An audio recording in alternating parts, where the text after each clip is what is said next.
It's your boy Dirty Keys, here with another Diggin in the Tapes. Alright, today we're gonna fuck with Izotope Ozone 6.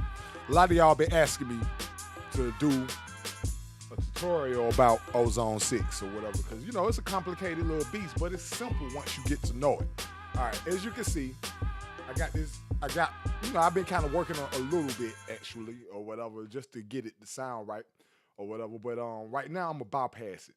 And as you can see, up in this area right here, or whatever, this is the bypass area. What it does is, when you bypass it, it brings your original audio up 5 decibels in order for it to match, you know, what you did to it in order for you to get a good comparison, a good A/B comparison. All right, so for now, as you can see, I got everything muted. So I'm gonna play the beat on as how it is or whatever.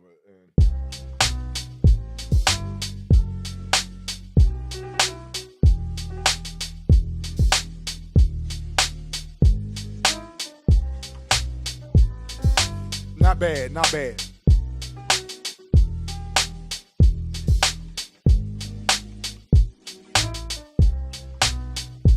All right.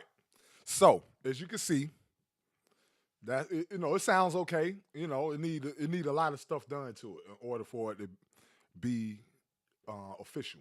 All right. So the first thing is you can see, I have an equalizer, I have a dynamics, a processor. It's a multi-band actually, and I have an exciter, an imager, and a limiter. We're actually Ozone called a maximizer, but we'll get into that complicated beast in a minute.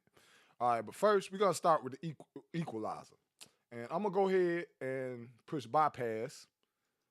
And I'm gonna go not solo. I'm gonna go ahead and solo the equalizer. First thing I like to do is do a low pass at like 30, because you know you can't hear, your ears can't hear past under 30 hertz anyway. So I just cut all that off. Find that muddy frequency. And it's usually around 500. Get that muddiness out of it. It don't need that much highs, but I'm gonna give it a little bit of, give it about 2.5 decibels. I could mid-side it, but this is one of those beats that I just want to kind of glue together. So, all right, that's not bad.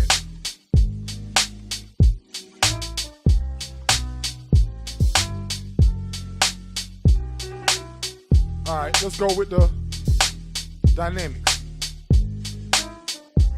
And one good thing that's cool about Ozone 6 is the fact that you can press this learn button right here, right up in the indicator, and it'll automatically put your crossfades in.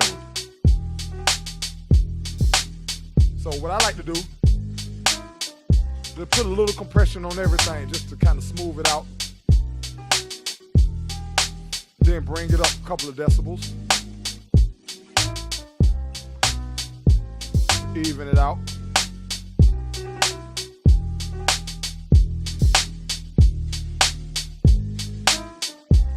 All right, let's bypass it and see what it sounds like.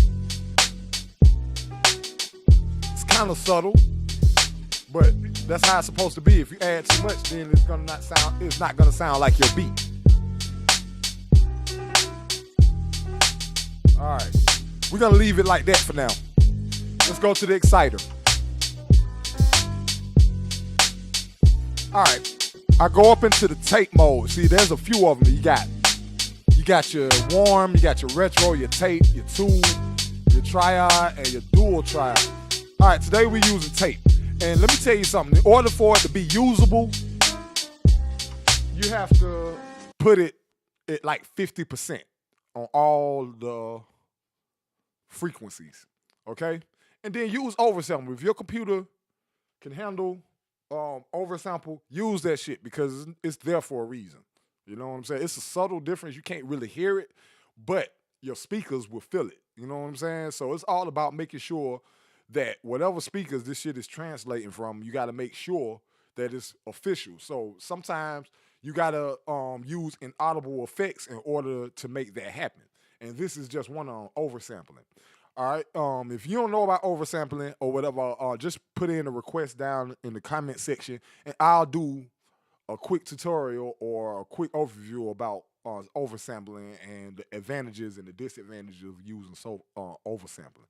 Okay. So let me go ahead and play the beat again so you can hear it with the saturation and without. I'm gonna A/B it so you can hear it clearly. Okay.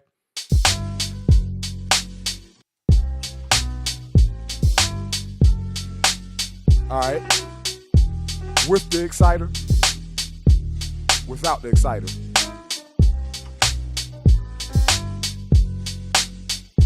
See, you see how I give it some more of that? You can almost touch it now, you know what I'm saying?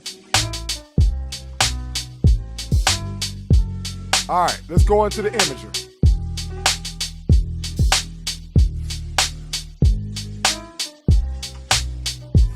I mean, you can instantly hear the difference as soon as I put that shit on. All right, and as you can see, once again, we make it learn. And what I like to do, I like to mono my bass all the way. Because your bass is supposed to be mono, so you force it mono.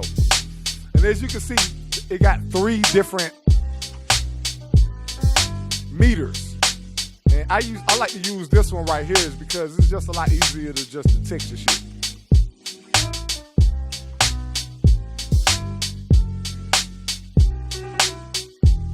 And I don't want to mono this one out too much because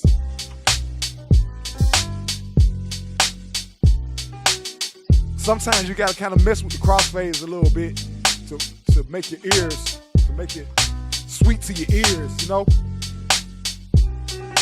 Like I like how that's sounding already. Everything just sounding glued together. Let's do an A/B right quick just so you can hear a difference. See how muddy it is?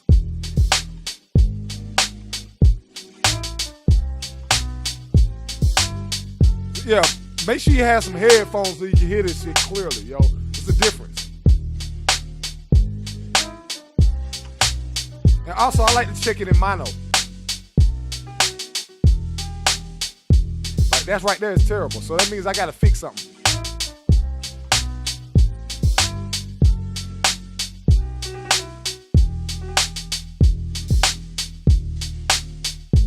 Oh, I already know what's the problem with that. Because as you can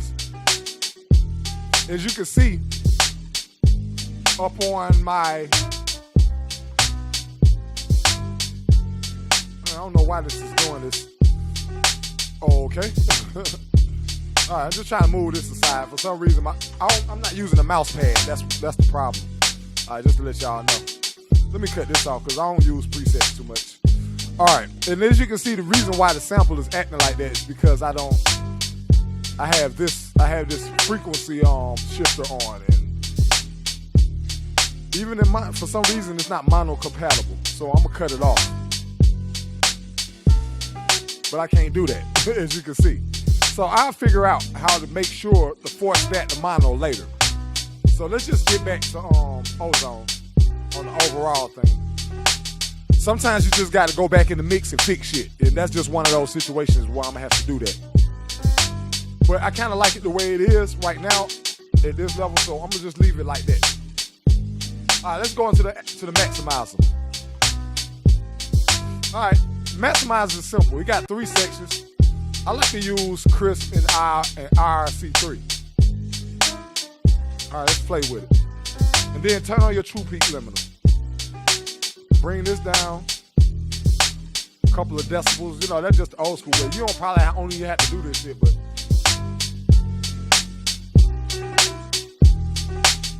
it's clipping.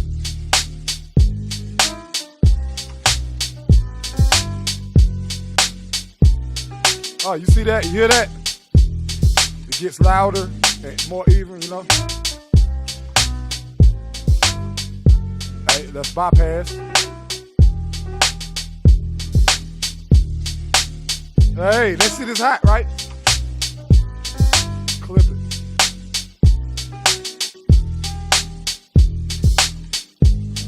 Hey.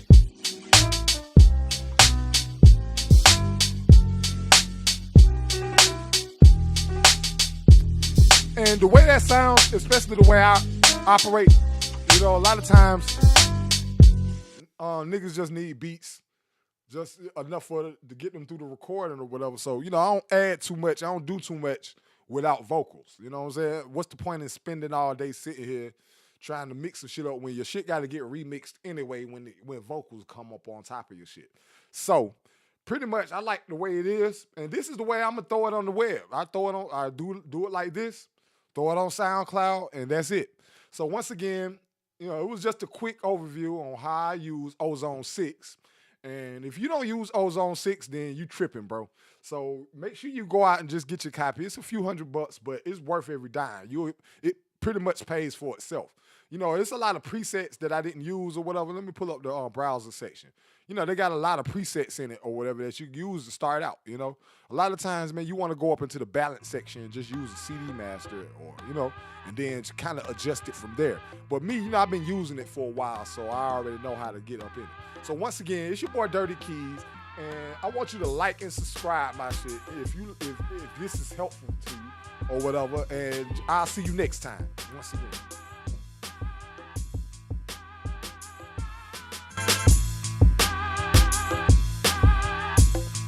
Dirty.